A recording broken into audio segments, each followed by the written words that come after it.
my worst of the worst. There are two films that I have not rewatched. I have no interest in rewatching. Like, these are abominations. Again, in my opinion, some of you may love this film and these films. Excuse me. The Eternals and the Marvels, to me, are the bottom of the barrel when it comes to the Marvel Cinematic Universe. I don't know what they were thinking with the Eternals. I think the Marvels was made in a place of, potential, but it just fell short. It just fell short, and there was just, ugh, it was bad. Let's start off with the Eternals. All right, the Eternals film was overwhelming. There was a large group of characters introduced that were not very interesting. Maybe one or two of them. And they'd build up characters, and then they weren't there for the end, at the very end. It was just, yeah, it was so disappointing. And this is the first, I think this is the first or second MCU film back once COVID started to lax and things started to open up again. Beautifully, like visibly beautiful, but this film did nothing for me. I don't leave the movie theater just blah often, but the Eternals was one of those times, and yeah, it just didn't do anything for me. The Marvels, it just, I don't know. I fell asleep. I mean, it was a Disney Plus film, and I fell asleep watching at home, so that might have been part of it. But it was just goofy. It just didn't work. Each of these characters were introduced in different shows with different tones, and it just didn't blend well together at all. I don't think so. They tried really hard with Captain Marvel, and it just, whatever you may think the reason is, it just has not worked out. And then you have Samuel Jackson's Nick Fury, who just had a very serious tone with the terrible Secret Invasion show. Again, my opinion, some people may have loved it, and then all of a sudden he's goofy Nick Fury. It was just weird. The timing of it was strange. Hopefully some of the stuff ends up making a little bit more sense down the road, but yeah, these are the worst of the worst in my opinion. And I don't think anything remotely comes close to being the bottom of the barrel quite like these two. Again, just not my cup of tea. And I hope other people have found value or interest in these films. I really do. All right, next tier, 4, or the C tier. Couple more films here. All right, this list is very top heavy.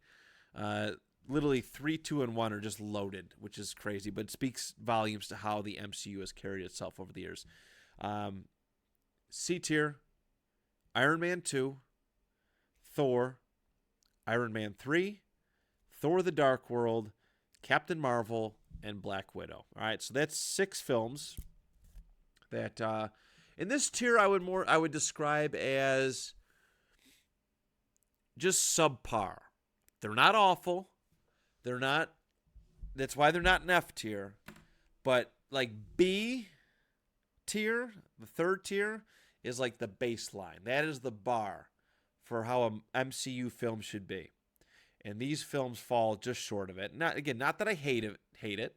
I think they're comparative to a lot of the films that we got back in the 2000s. These are amazing. All right, the step above, a little bit better than the Daredevils and the Ghost Riders and the Fantastic Four and some of the rotten X-Men films that they put out. These are just a hair above those, or kind of similar. All right, Iron Man 2. I loved it when it first came out, but I feel like there was a little bit of disappointment with it. There's the cool scene with him and Rhodey, with Iron Man and Rhodey, but that was about it. Mickey Rourke is Whiplash, cool in theory. I'm tired. I really started to notice that a lot of the villains were just the heroes, but like with the hero powers, but they're just bad. Like I didn't like that. Thor.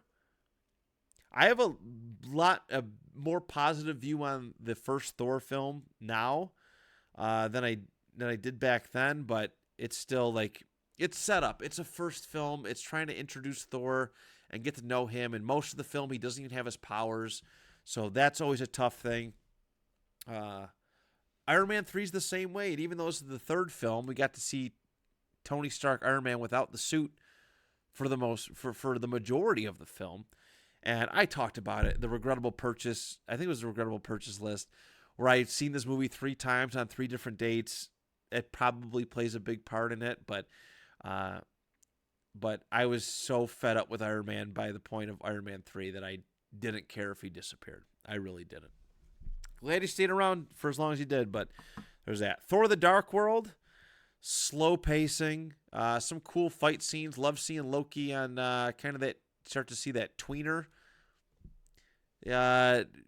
part of Loki, but the Reality Stone thing was a mess. The Dark Elves were an interesting concept. It was Captain Marvel.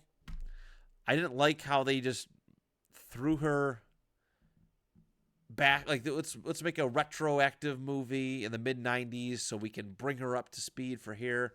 I just felt like it was short-sighted. I felt like there was maybe a better way to introduce Captain Marvel.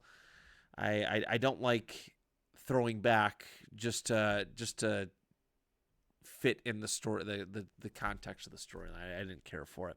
And Black Widow, I think Black Widow actually has the potential to age a little bit better because of the Thunderbolts, because of some of the other shows. But what they did of the Taskmaster character was sacrilegious. It was terrible. It's such a cool character in the comic books that they did what they did. I'll just say that. They did what they did, and now this character is unforgivable, but forgettable in the larger picture of the MCU. Just so sad. So sad. So that's my C/4th tier. Now we're going to the baseline. B/3. This is the bar. A lot of these films are around the bar as far as presenting what a Marvel film should be. So the very first Iron Man to me is a bar setter. All right, I remember thinking, wow, I can't believe I'm seeing Iron Man in a movie. It's really good, but it's a bar film. Starting the bar, not a drinking bar. The Incredible Hulk, really, really good. I wish Edward Norton got to stick around a little bit longer. I don't hate that Mark Ruffalo became Bruce Banner Hulk, but this Incredible Hulk movie was actually really, really good, and that fight with Abomination was awesome. And I'm glad we're starting to see a lot of the plot, the setup from that film start to unfold a little bit here. Captain America: The First Avenger. It's nothing flashy. It's a setup film. All right, it's a setup film. It's getting to know Captain America, the early days, and it does a really, really good job. There's no shame in it being in the B tier at all. It's fun. Just kind of hate how the Red Skull was just kind of there and done, and they brought him back later on, and he was kind of a nothing character. But it was just it was a cool callback to that film, but very important, very, very important. I do enjoy Captain America: The First Avenger. Doctor Strange. I remember just being so excited for these films. They just always fell short of expectations. Avengers: Age of Ultron. Don't hate it. I think a little disappointing, considering how the first one ended up. It feels so small time, right? Big old New York City is the setting of the first one, and then little old Sokovia is the second one. Even though, if they had lost, it would have bigger repercussions, but it just felt so small. It didn't hit. Again, still like it. Ant-Man and the Wasp, a very funny storyline to kind of relieve all my angst from Infinity War. But it was just kind of a there movie, and Ghost doesn't make a great convincing villain. Doctor Strange and the Multiverse of Madness. I think the problem with this one is that social media overhyped this one. There's some cool scenes, seeing Charles Xavier, evil Scarlet Witch. Oh God, what's his name? Wow, I can't believe I'm messing this up. Reed Richards, seeing the John Krasinski. Good Lord, seeing the John Krasinski, Mr. Fantastic, Reed Richards was kind of cool, and I think it was my perspective is it was a way to make him look like a bad Reed Richards, so people would stop begging for him to be the new Reed Richards. Thor: Love and Thunder. I seen it the first time, laughed the entire time. I thought it was a lot of fun. Seen it a second time, not great. And I was pretty sick of the movie about not even halfway through. It's like a lot of comedies where if you've seen it once, you've seen it as many times as you possibly can. Like there's no redeemable quality for rewatching a film like that. Taika Waititi it was so bad. I think overall the story was cool. And I think they cut down the time quite a bit, which did more harm than good. But I feel like Christian Bale's as his villain role, it could have been so much better.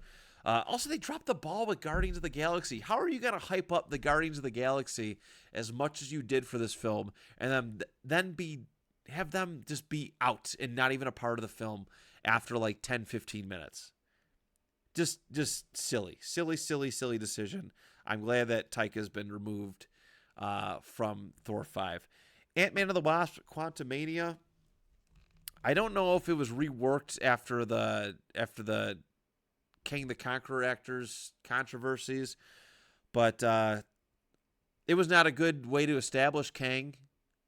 It was a terrible way to establish him as a big bad villain. You just got beat up by Ant-Man and the Wasp, and I'm supposed to take you seriously as a Avengers level threat. I just couldn't. I couldn't after that. MODOK was funny and goofy. I love Paul Rudd and what he's brought to the Ant-Man character, but Quantumania was sad. It was sad to watch that. And then Captain America: Brave New World, which I just seen for the first time with the Thunderbolts, as I mentioned. They introduced a lot of stuff, but there's also just and they brought back a lot of things like the leader and making Thunderbolt Ross a big player, and there was in Betty Ross at the end. But I felt like the Red Hulk thing was just so like there was no hype behind it, and like they did nothing with the leader. They did nothing with him. They brought this character back to, who had an insane cliffhanger, like a pretty cool cliffhanger if you watch the original Incredible Hulk. And he was just a background character. I didn't like the way they used him. Overall the film felt underwhelming, but I understand its importance, right? This is it was a great step in getting the MCU back on track. It was definitely a great step in that regard.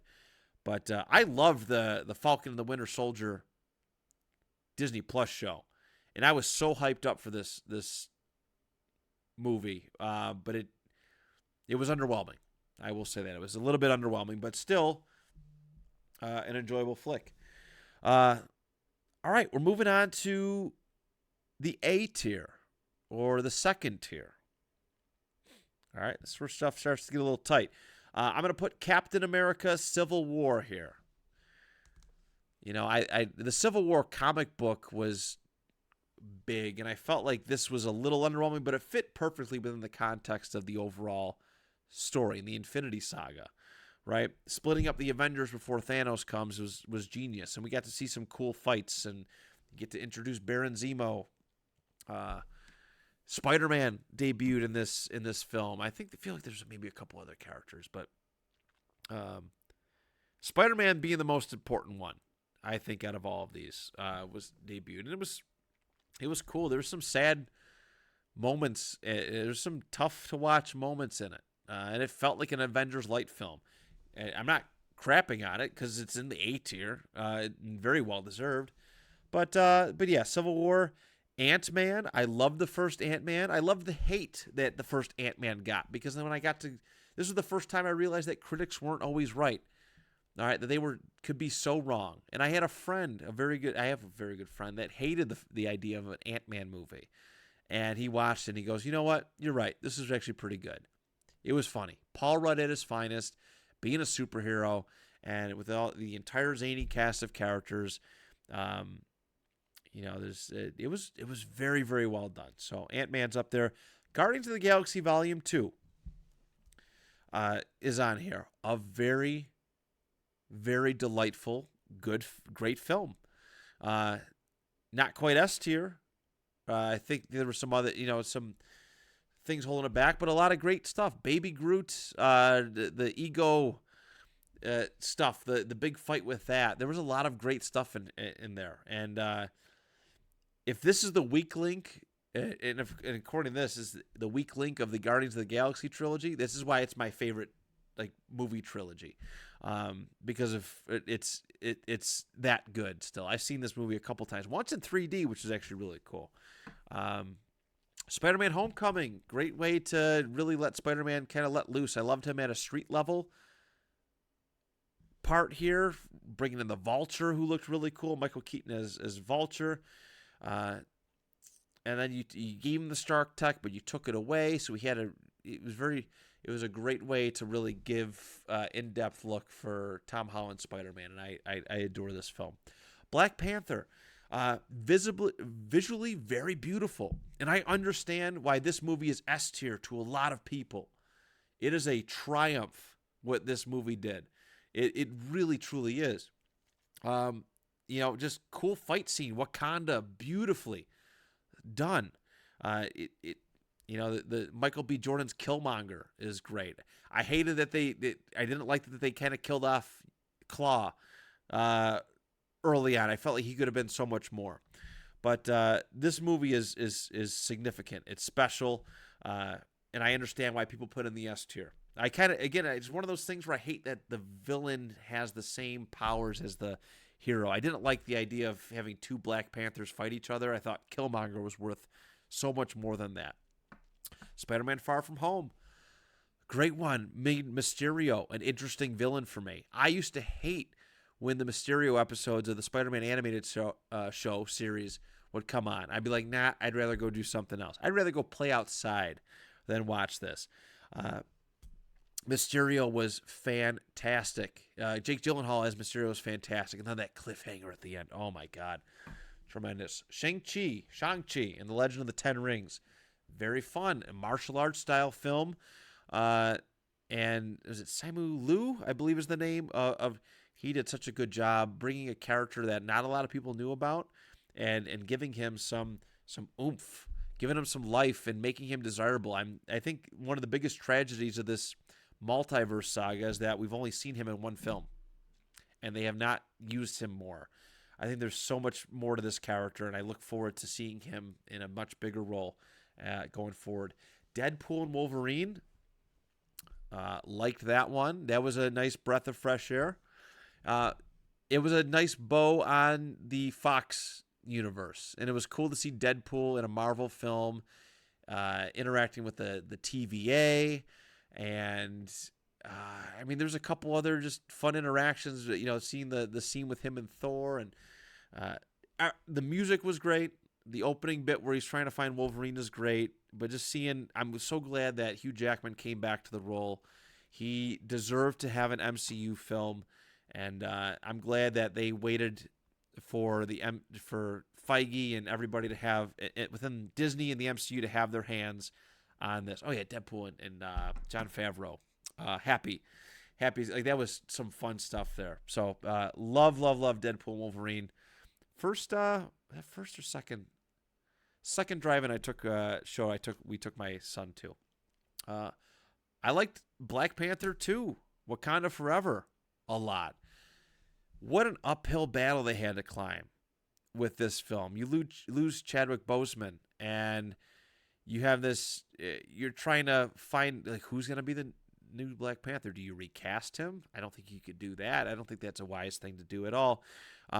They made do with the characters that they had left, and they did a very, very good job. And you introduced Namor, and I loved the twist that they had on his background, on his origin story, and make it a little bit more real. I am very excited to see what they do with the rest of this cast going forward, and it was a lot of fun. I was very happy to see that it came out when I was like working the crazy hours of overtime, so we watched it on Disney Plus. We didn't go to see it in theaters, but it made me smile. It was a beautiful tribute to Chadwick Boseman in that film, and yeah, very excited for what those characters do going forward. And I have the Thunderbolts as my final entry into the second tier or A tier. It is. I'm going to give it credit as restoring my love of the MCU and giving me hope for the future.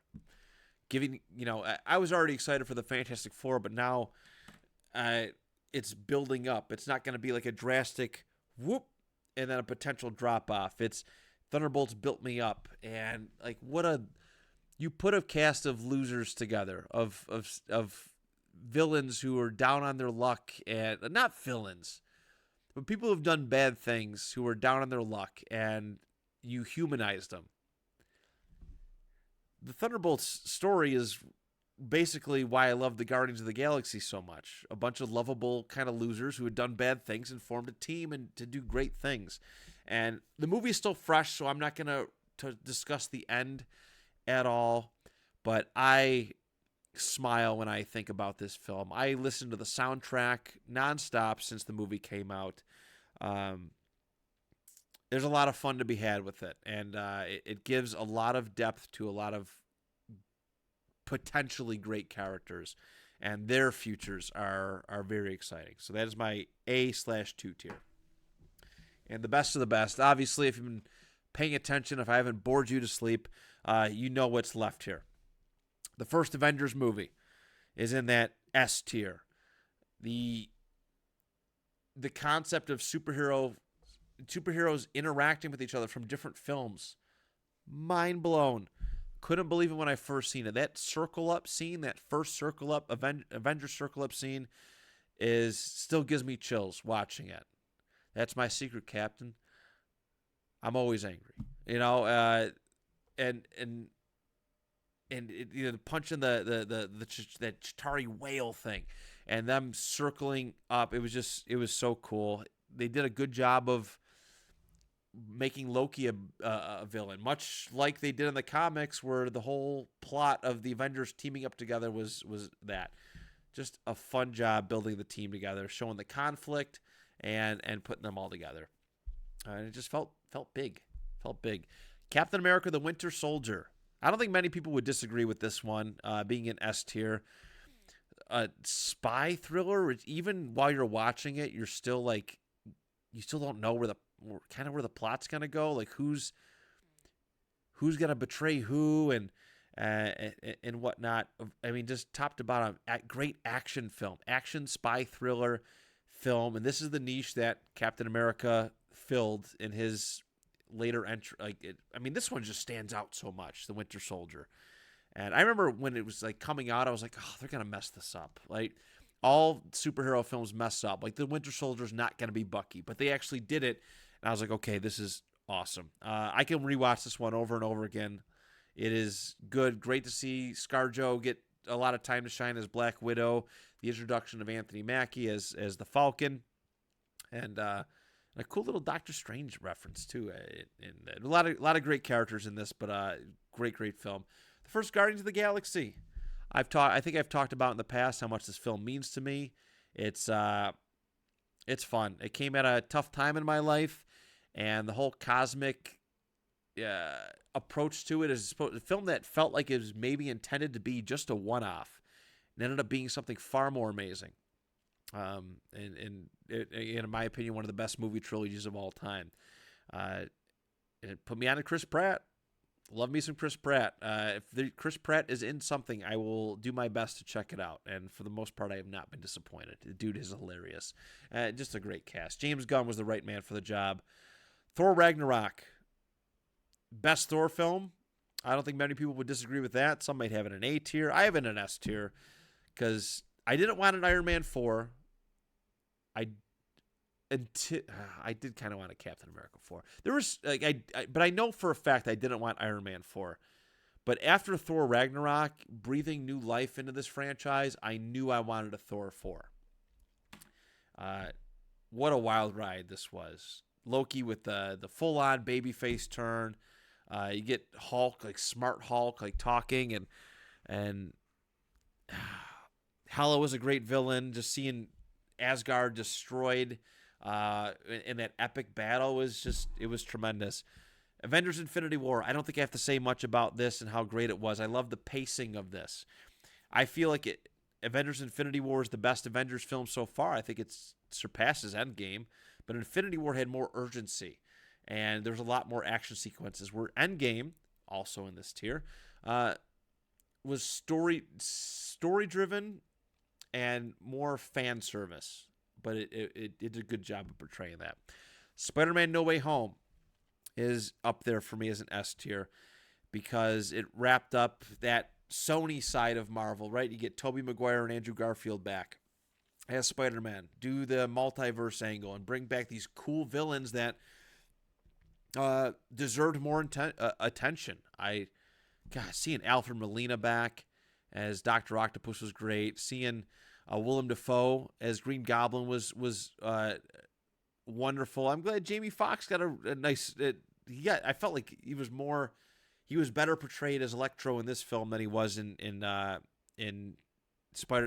second Amazing Spider-Man. I love that film, and I am so excited to see what Spider-Man 4 holds for us. And my last one, which is the newest film of my S tiers, is Guardians of the Galaxy 3. Again, just can't speak volumes of the Guardians of the Galaxy trilogy. I love it. It is near and dear to my heart, the whole trilogy. And I was so sad, everything that Guardians of the Galaxy 3 went through with the James Gunn firing and then rehiring, where you thought it was never going to happen. It felt like a celebration of life at the end of that film. And the villain was cruel, dark, and like it really played at your heartstrings at a human level. It wasn't just some bad guy in a film. It was literally, this guy's a piece of trash, harming animals for the sake of science. That hallway fight scene with No Sleep Till Brooklyn playing, good Lord. I have a newfound love for that song because of it, but that's a scene I can rewatch over and over again. It was a beautiful end to a great trilogy and a cast of characters that I hope I do get to see again. I really do. I think there's still a lot of meat left on the bone for some of those characters to return. But there it is. The MCU Tiers List, everybody. We got through it.